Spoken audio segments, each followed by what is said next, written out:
I have endured, I have been broken, I have known hardship, I have lost myself. But here I stand, still moving forward, growing stronger each day. Tilde unknown. There was a time, not so long ago, when I was struggling with a heavy hangover of financial abuse. Did you know there was such a thing? I didn't. I hadn't a clue, until it happened to me. But it turns out that financial abuse is incredibly common, and is often used as a tactic to keep a victim entangled in a relationship where other forms of abuse also take place. When money equates to power and freedom, and an individual is deprived of these things, it can seem safest to remain with the person who provides some manner of security, even though they are the cause of the deprivation. I am one of the lucky ones. Nevertheless, lucky rolls off my tongue with a sharp sourness.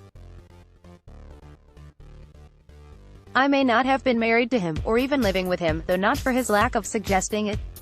I may not have been forbidden to work or had my belongings stolen and sold, as some victims experience. There were no children to consider, no child support to withhold, no joint bank account. Getting out was easy for me once I realized what was happening. But within those few short months he still managed to inflict plenty of damage. He was charming in the beginning. Smooth and slick as oil, and a skilled hunter, he honed in on my recent breakup and optimistic nature. I was ideal prey. I was new to town and he offered to show me around. We sang Taylor Swift in the car and went to the arcade. He introduced me to bubble tea. He liked kittens and Disney. I thought he was nice. But slowly the manipulations began.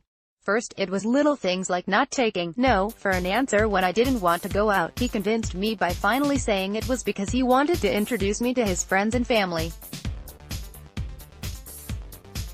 Then it became bigger things like trying to turn me against my best friend, but I rationalized that there are always two sides to every story and it must be some misunderstanding. And then it turned financial. He started by convincing me to share the benefits of my good credit. At the first sign of my hesitation he reasoned that, if he were really after my money, wouldn't he be dating someone who actually had some? I was barely getting by, just keeping my head above water, so this made sense to me at the time. I didn't stop to question why he felt the need to propose such a defensive argument to begin with. Playing on my history of unhealthy relationships as well, he claimed that pooling resources was what mature couples did. He had the better job, I had the better credit. But the Meyer card that was supposed to be our emergency grocery and gas fund? He used it on Red Bull and video games. When I broke up with him, he claimed that everything he owed me had been a gift. Of the hefty amount he'd spent, he paid less than 5% of it back, and when confronted he smugly pointed out that we'd had no written agreement. I did have a number of text messages, however, that should have held up in court, so I looked into suing him.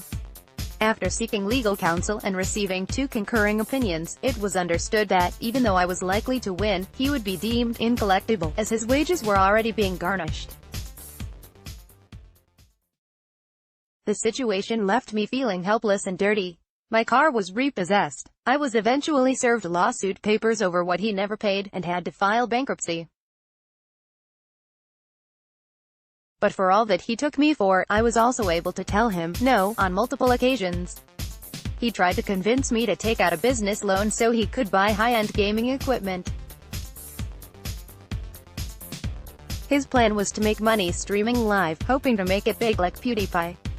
And when I refused, insisting that we begin to pay off what he already owed, he attempted to guilt-trip me by claiming that I wasn't being supportive of our future.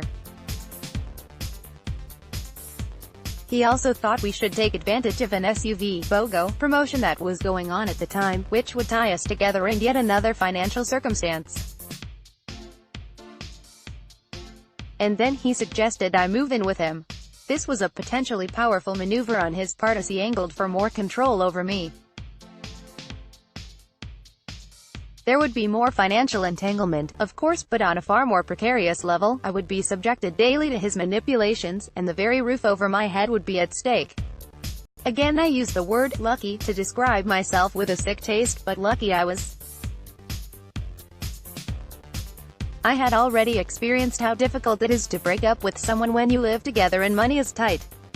I was not going to fall into that trap again. Financial abuse was not the only abuse that he engaged in. Statistics say that this variation is often used to perpetuate others, 98% of the time, to be exact. In my case there was plenty of gaslighting. There was emotional and UAL abuse. He tried to turn me against my best friend. He convinced me to do things I was ashamed of. And if you've never been in this kind of relationship, it's hard to explain why I didn't immediately run in the other direction. It's subtle and it's layered and it's messy.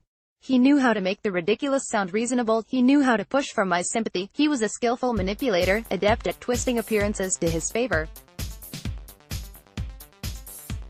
He was always 10 steps ahead, strategizing, seeking the checkmate. And yet I saw a light within him, a person who was ready to move beyond his past, the person he said he wanted to be.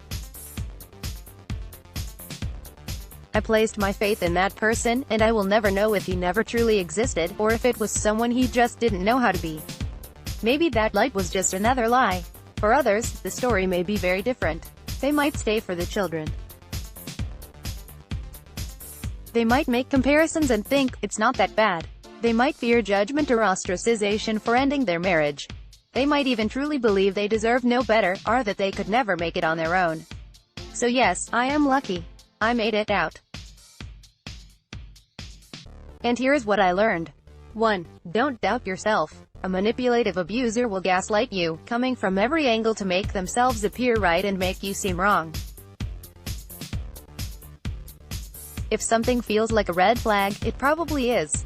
Listen to your internal warning system and let it guide you away from danger. 2. Stand your ground, even when it's exhausting. They will do their best to wear you down until you run out of reasons to resist. They will ask and beg and argue and belittle and rationalize, and the frightening part is that it will probably make sense. Don't give in. You know what is right for you. Trust that. 3. An explanation is not required. Not for them, and not for yourself. You are justified in walking away from circumstances and people that make you feel threatened, regardless of whether or not you can explain it. And you owe them nothing. Trying to explain why you're leaving will only be met with more gaslighting. Abuse isn't always a black eye, or even insults and degradation. Sometimes it's having a comeback to every refusal until you're too mentally beaten down to argue anymore. Sometimes it's all the right words with all the wrong intent. Sometimes it's wheedling and cajoling and convincing from a silver tongue laced with poison. And while all varieties of abuse are terrifying, infuriating, and damnable, I feel that financial abuse is the stickiest of all. It is the web that holds you captive as the spider has its way, leaving you desperate, vulnerable to other forms of attack and manipulation, e.g., UAL, mental, emotional, physical. If you take nothing else away from my story, know this: you deserve better. If you think you might be a victim of financial abuse, please reach out and seek help. You can also click here for answers and assistance. About Justin Haley Phillips. Justin Haley Phillips is a free spirit, an adventurer, and a wordsmith. Her passion lies in helping courageous women harness the power of their stories to heal their lives and change the world. If you'd like to connect with Haley on Facebook, click here to join her free writers group for learning, laughs, and inspiration. See a typo, an inaccuracy, or something offensive? Please contact us so we can fix it. Let's block ads. Why?